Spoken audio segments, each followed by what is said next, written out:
នេះគឺជារូបមន្តសម្រាប់ធ្វើ scrub ខាត់ម៉ាស្សានៅលើដងខ្លួនរបស់យើងបងប្អូនជួយផ្ដល់សំណើមដល់ស្បែកធ្វើឲ្យស្បែករបស់យើងសទន់មករលោងគ្រឿងផ្សំរបស់យើងមានអំបិលម្កូនច័ន្ទចក្រកាហ្វេកន្លះគីឡូហើយនឹងអំបិលទុំកន្លះគីឡូម្សៅក្បាលរមៀតនិងទឹកឃ្មុំចំនួន1កូនចានហើយនឹងប្រេង baby oil ហើយនឹងប្រេងដូងត្រជាក់មុនដំបូងយើងយកអំបិលទុំរបស់យើងទៅដាក់ត្រាំទឹកយើងចាក់ទឹកចំនួនកន្លះលីត្រទៅយើងដាក់ត្រាំវាចោលរយៈពេល5ទៅ10នាទីរួចហើយពេលអំបិលទុំរបស់យើងរីកហើយយើងច្របាច់វាទៅបងប្អូនយើងច្របាច់វាឲ្យខ្លាំងបន្តិចបន្ទាប់ពីយើងបានច្របាច់អំពិលទុំរបស់យើងបានល្អហើយមើលថាវាចេញសាច់បានល្អហើយយើងយកវាយកមកដាក់ច្រោះមកបងប្អូនយើងច្រោះវាដើម្បីឲ្យសាច់អំពិលរបស់យើងហ្នឹងវា smooth វាម៉ត់ល្អកុំឲ្យវាដោយជាមួយនឹងសបកអំពិលឬមកក៏កាកពេលដែលយើងចូលទៅ scrub នៅលើខ្លួនរបស់យើងវាបណ្ដាលឲ្យមុតស្បែករបស់យើងឬក៏ឈឺស្បែកអីណាបងប្អូនពេលដែលយើងច្រោះហើយយើងយកអំពិលទុំហ្នឹងយកសាច់អំពិលរបស់យើងហ្នឹងយកទៅដាក់កូរនៅលើភ្លើងយើងកូររយៈពេល2-3នាទីទៅបងប្អូនប៉ុន្តែពេលរយៈពេលកូរនេះយើងកូរវាឲ្យញាប់បន្តិចព្រោះកាលណាតែអំពិលរបស់យើងវាឡើង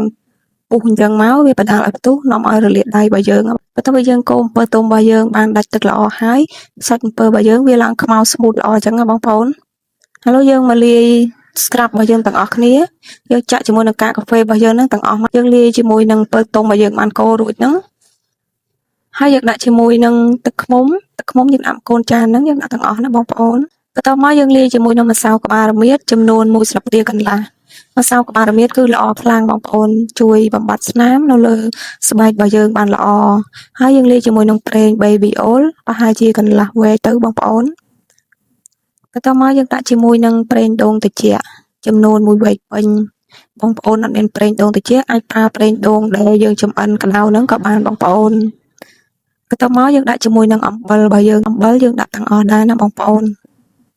អំបិលក៏ល្អដែរបងប្អូនហើយបើសិនជាបងប្អូនមានអំបិលស្ប៉ាបងប្អូនដាក់អំបិលស្ប៉ាក៏បានបើអត់យើងដាក់ជាមួយនឹងអំបិលដែលយើងយកមកធ្វើម្ហូបហ្នឹងបន្ទាប់ពីយើងលាយគ្រឿងផ្សំរបស់យើងរួចរាល់ហើយអស់យើងកូរ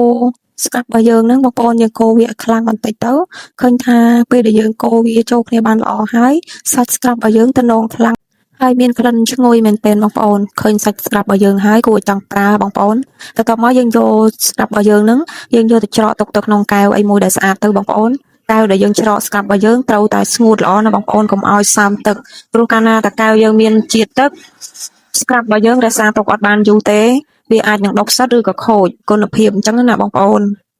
ហើយរបៀបរក្សាទុកយើងមានទូទឹកកកត្រជាក់យើងអាចដាក់ក្លាសេក្នុងទូទឹកកកក៏បានបើអត់យើងអាចដាក់នៅខាងក្រៅបានធម្មតាយើងអាចទុកបានរយៈពេលពីកន្លះខែទៅ1ខែហើយរបៀបប្រើយើងអាចយកទៅលាបម៉ាស្សានៅលើដងខ្លួនរបស់យើងថ្នមបងប្អូនយើងលាបចុះឡើងថ្នមនៅលើស្បែករបស់យើងទៅហើយយើងអត់ទុករយៈពេល10ទៅ15នាទីទៅបើសិនជាបងប្អូនមានពេលទុកបានកាន់តែយូរកាន់តែល្អ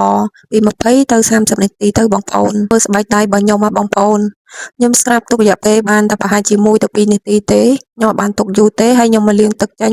មានអារម្មណ៍ថាស្បែកដៃរបស់យើងទន់ល្មើយបងប្អូន scrub មួយប្រភេទនេះចង់និយាយថាល្អខ្លាំងមែនទែនណាបងប្អូនគុណភាពវា10លើ10ហើយសម្រាប់បងប្អូនដែលចង់ធ្វើ scrub ខាត់ស្បែកដោយខ្លួនឯងជំរុញកោសិកាចាស់ហាមរំលងរូបមន្តមួយនេះបងប្អូនគឺគុណភាពវាល្អមែនទែនណាបងប្អូនយើងចំណាយលុយតិចហើយតែយើងមិននឹកស្មានថាគុណភាពវាល្អខ្លាំងដល់ថ្នាក់ហ្នឹង